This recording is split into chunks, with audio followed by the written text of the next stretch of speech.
ini pengertian demokrasi. Menurut Ustadz Felix Siau, Demokrasi menariknya adalah ketika aku baca tentang demokrasi.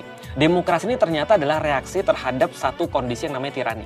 Dan tirani ini adalah ujung daripada oligarki. Jadi ketika orang sudah orang sebenarnya aku pikir semua orang baik sih pasti ya. Dan ketika di Yunani pada awalnya mereka membuat satu sistem kepemimpinan, pasti sistem kepemimpinan ini untuk mengakomodasi banyak orang.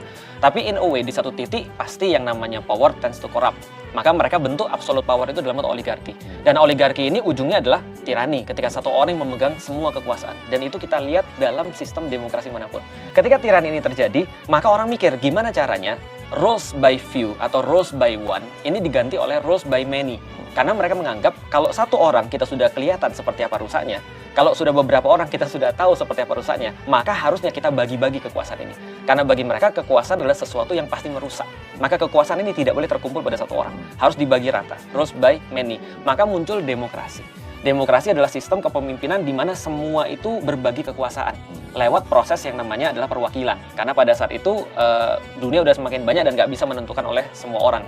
Nah, yang menarik adalah Socrates di masa itu udah protes. nah, bagaimana menurut kamu? Tulis di kolom komentar.